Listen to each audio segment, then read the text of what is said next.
Okay பாருங்க, நாம இப்போ இந்த வீடியோவில் எதை பற்றி பார்க்க போகிறோம் அப்படின்னா டிஎன்பிஎஸ்சியோடைய சைட்ல இருந்து அஃபிஷியல் ப்ரெஸ் ரிலீஸ் ஒன்று வந்து கொடுத்துருக்காங்க. கரெக்டாக என்னைக்கு டேட்டில் கொடுத்துருக்காங்க அப்படின்னு பார்த்தீங்கன்னா 2/3/2026 இன்னைக்கு டேட்டில் இப்போ டைமில் தான் வந்திருக்கு. என்ன ப்ரெஸ் ரிலீஸ் அப்படின்னு பார்த்தீங்கன்னா உங்களுக்கு வந்து டிஎன்பிஎஸ்சியினுடைய குரூப் 2A எக்ஸாமுக்கான ப்ரிலிமினரி எக்ஸாம் முடிஞ்சு அதுக்கப்புறம் அதோடைய ரிசல்ட் பப்ளிஷ் பண்ணி mains exam 2A mains exam வந்து சொல்லியிருந்தாங்க. பட் அந்த மெயின்ஸ் எக்ஸாமில் 2A எக்ஸாம் வந்து ரத்து செய்யப்பட்டது இல்லையா? அப்போ அந்த ரத்து செய்யப்பட்ட எக்ஸாமுக்கான தேதி சொல்லியிருந்தாங்க 15/3/2026 அப்படின்னு சொல்லிட்டு மார்ச் மாதம் இந்த மாதம். இப்போ இந்த எக்ஸாமில் வந்து பார்த்தீங்கன்னா உங்களுக்கு ஆல் டிக்கெட் வந்து பப்ளிஷ் பண்ணியிருக்காங்க. அதில் குறிப்பாக வந்து பார்த்தீங்க அப்படின்னா உங்களுக்கு 15/3/2026 காலையில் உங்களுக்கு வந்து பார்த்தீங்க அப்படின்னா இந்த எக்ஸாம்ஸ் அப்படின்றது நடக்கும்.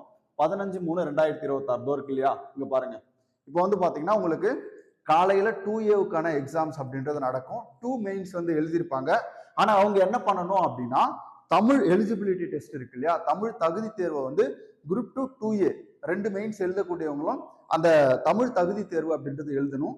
அப்போ அவங்களுக்கு வந்து பார்த்தீங்க அப்படின்னா மதிய வேலையில வந்து நீங்க என்ன பண்ணணும் அப்படின்னா தமிழ் தகுதி தேர்வு வந்து எழுதணும். யார் அப்படின்னு பார்த்தீங்கன்னா குரூப் 2 மெயின்ஸ் முடிச்சவங்க தமிழ் தகுதி தேர்வு வந்து எழுதி ஆகணும்.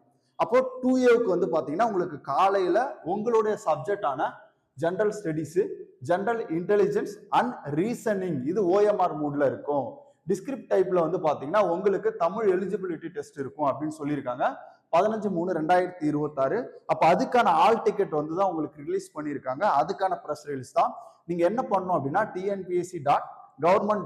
அப்படின்ற அவங்களுடைய வெப்சைட்ல போகலாம், அல்லது www.tnpscexam.in அப்படின்ற வெப்சைட்ல போயிட்டு உங்களுடைய ஒன் டைம் பாஸ்வேர்டை நீங்க போட்டு டேஷ்போர்ட்ல ஆல் டிக்கெட் அப்படின்னு இருக்கும். அதுல உங்களுடைய அப்ளிகேஷன் நம்பரும் டேட் ஆஃப் பர்த்தும் போட்டீங்க அப்படின்னா உங்களுக்கு என்ன பண்ணும், ஆல் டிக்கெட் அப்படின்றது ஓப்பன் ஆகும். இப்போ இன்னைக்கு ரிலீஸ் பண்ணியிருக்காங்க, இது பார்த்துக்கோங்க. ஏன்னா வந்து பார்த்தீங்க அப்படின்னா எக்ஸாம்ஸ் படிக்கிறவங்க உங்களுக்கு வந்து இந்த தருணத்தில் நீங்கள் ஆல் டிக்கெட் வந்து டவுன்லோட் பண்ணி வச்சுக்கலாம். உங்களுக்கான சென்டர் எங்கே இருக்குது அப்படின்னு தெரிஞ்சுக்கோங்க. கரெக்டான டைமில் சென்டருக்கு போயிடுங்க. ஏன்னா போன வாட்டி வந்து மிகப்பெரிய அளவில் குளறுபடி அப்படின்றது நடந்துச்சு. இந்த வாட்டி முன்னாடியே நீங்கள் என்ன பண்ணணும் அப்படின்னா ஆல் டிக்கெட்டை டவுன்லோட் பண்ணி உங்கள் சென்டரை ஒரு வாட்டி விசிட் பண்ணிடுங்க.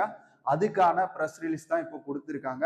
அதில் அவங்க தெளிவாக சொல்லியிருக்காங்க நோட்டிஃபிகேஷன் நம்பரு, என்னைக்கு டேட்டில் வந்து உங்களுக்கு நோட்டிஃபிகேஷன் பப்ளிஷ் பண்ணோம், என்னைக்கு டேட்டில் உங்களுக்கு ப்ரிலிமினரியோட ரிசல்ட் பப்ளிஷ் பண்ணோம். மெயின்ஸ் எக்ஸாம் வந்து பார்த்தீங்க அப்படின்னா அதாவது குரூப் 2க்கு வந்து முடிஞ்சிருக்கும். ஓகேவா? 2A வந்து பார்த்தீங்கன்னா அவங்களுடைய மெயின் எக்ஸாமும் எழுதுற மாதிரி இருக்கும், தமிழ் எலிஜிபிலிட்டியும் எழுதுற மாதிரி இருக்கும். அப்போ குரூப் 2ல அவங்க தமிழ் எலிஜிபிலிட்டி டெஸ்ட் எழுதி ஆகணும். அப்போ அவங்களுக்கான ஆல் டிக்கெட்டும் என்ன பண்ணியிருக்காங்கன்னா ரிலீஸ் பண்ணியிருக்காங்க. அவங்களுடைய அஃபிஷியல் வெப்சைட் 2 கொடுத்துருக்காங்க. ஒன்று tnpscgovernment.in, இன்னொன்று tnpscexams.in. இந்த வெப்சைட்ல போயிட்டு நீங்க என்ன பண்ணிக்கலாம், டவுன்லோட் பண்ணிக்கலாம்.